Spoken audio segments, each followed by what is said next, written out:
Hello, I am author Eileen Schnabel, author of the Kep Westgard Time Travel to the American Revolution series, and I have a fabulous new game for us, and a shout out to Noble Knights Games for this vintage game. They have lots of fabulous vintage board games called Spirit of America. Now, to be honest, as I looked through it, this is one of the boards that come with it. It is actually really hard. These are honestly probably more difficult than most of the Professor Noggin, so we might go back and forth. The first question, I only got one of the four right, and I thought maybe we'd do this as a group. And so as a group, perhaps we could get them all, in which case our little guy can go from the first spot onward. Or if none of us get it, maybe we stay there and read a little more history. So here was the question. It sounded pretty straightforward. And I got, like I said, one of the four right. So the question was, after the French and Indian War, what moves did the British take to tighten their grip on the colonial economies and government? So it doesn't tell you that there's four answers, but there were four as I started going through the answers. And it's much more in depth than you would think of a typical board game, but all the better for us to learn. So the one I did know was about taxes. But before I explain the others and give you some hints to see if you can get them, I'll give you a quick rundown. So 1763, the British have won their 7 Years' War against the French and in the French and Indian War. And this is this fabulous giant map I'll try to show you here. And they got, in addition to everything else, Canada.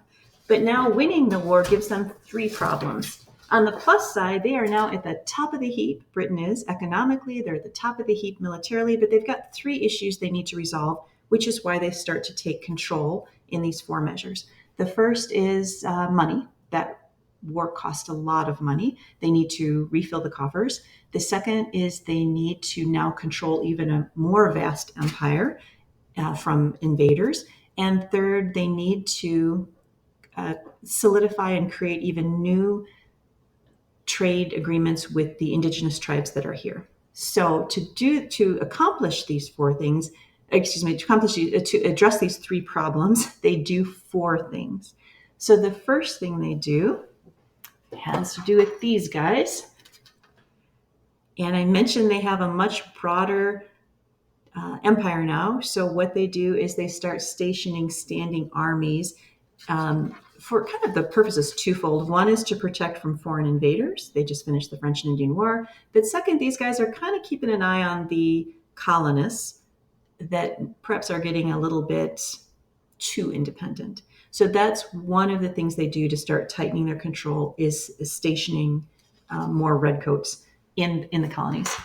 The second thing that they do is, and I didn't even know this was an issue, so this is number two, is the colonies have their own money. They're printing their own money. But Britain is concerned that British merchants want hard currency. And this is a little bit flimsy as far as it's not as stable. So they only want a stable currency. So they say, no more of you guys printing your own money. Basically, they empty the wallets, so to speak, of the colonists and say you can only use British money. And that slows down business and creates some problems for the companies, and for the merchants.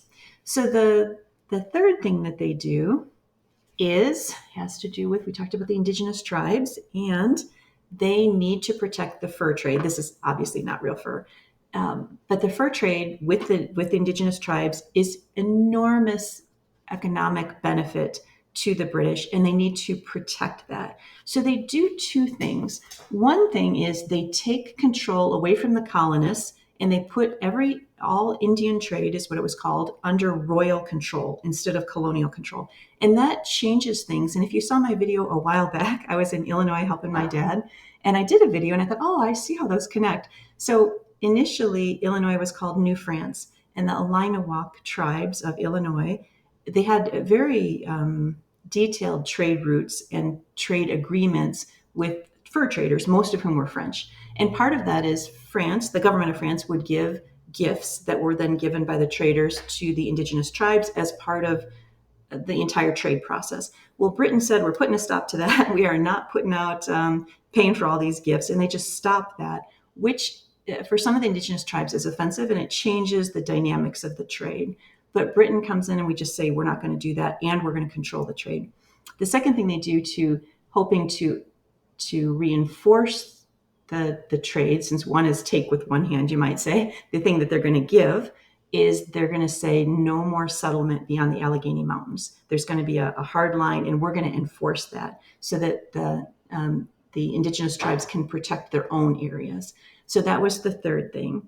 And then the last and the fourth, which I only sort of even there give myself partial credit, is they're going to put in new taxes. And the taxes, I mean, that makes sense, right? If you want fire department, if you want roads, if you want schools, if you want police, if you want garbage pickup, you're going to pay taxes. And in this case, the British are saying, well, we're going to charge taxes to, in part, pay for all these guys protecting the country. But here's where, in an attempt to tighten their control, they sort of light a fuse. And it's what was the first tax, or among the first taxes, was something called the sugar tax. And it was also called the molasses tax.